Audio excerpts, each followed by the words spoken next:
Hey guys, Rebel95, recording live from your local county prison cell.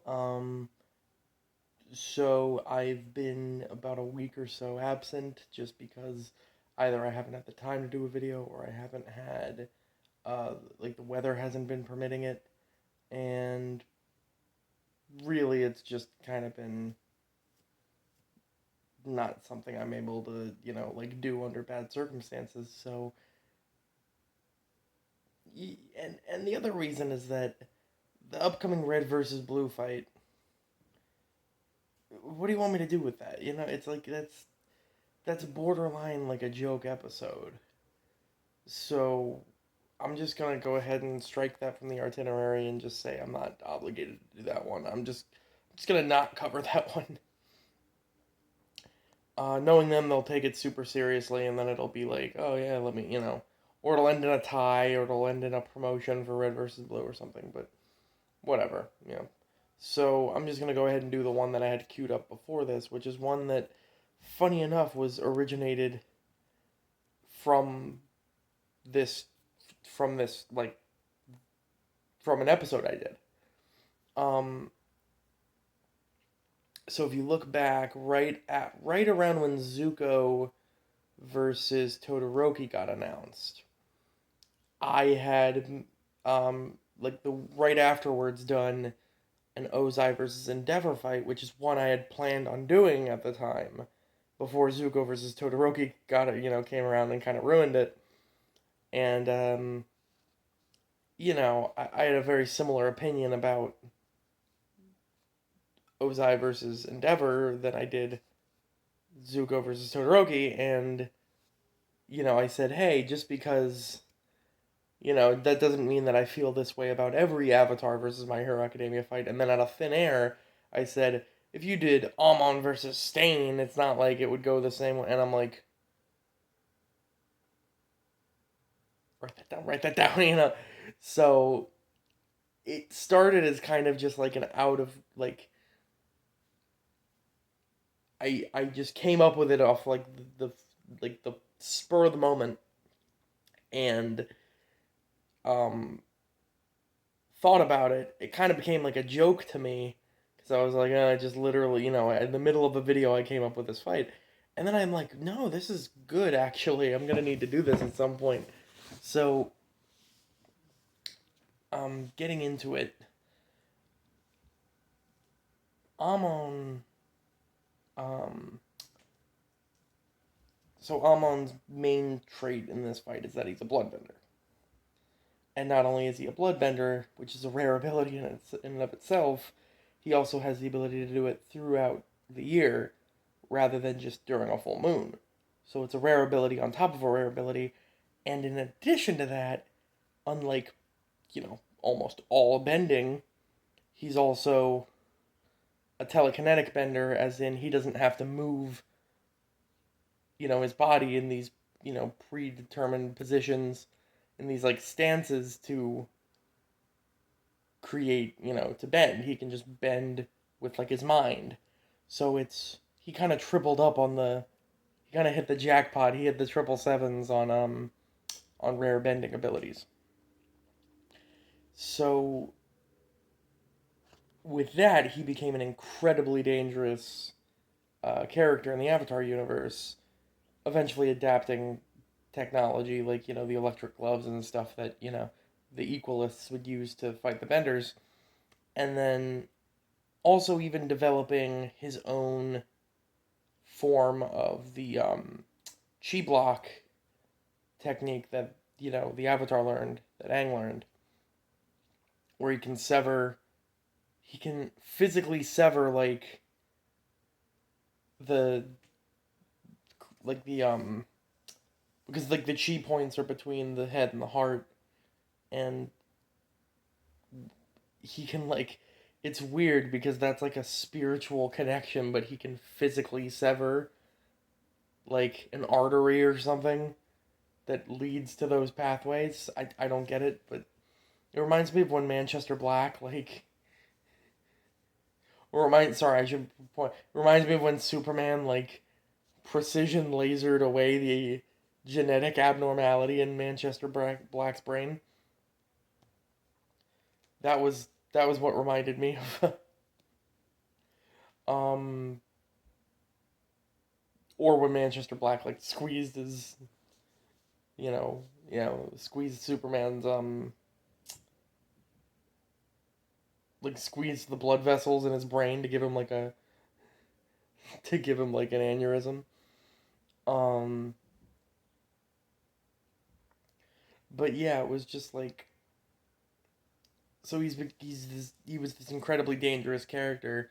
And not only that, he did also have a very impressive degree of like martial arts and acrobatic skill for someone who more or less completely relies on just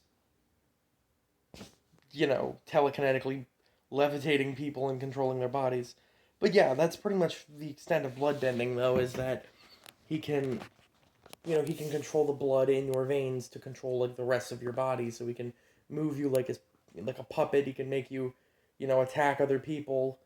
He can, just straight up just lift you into the air with it. And yeah, like I said, he has that chi block technique esque technique, which to me makes it think like, couldn't you like, if you could do that, couldn't you just like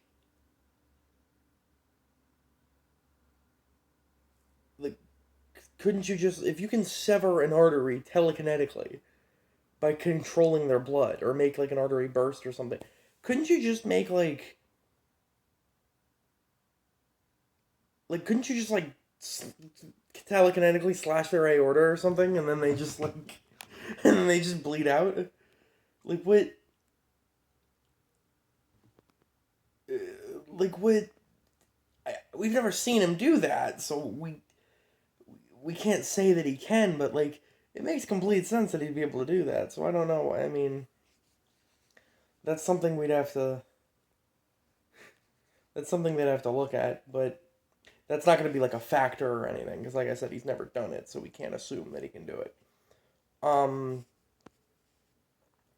but yeah, so Amon is this very dangerous opponent, but the same can be said about his opponent, being Stain, hero killer.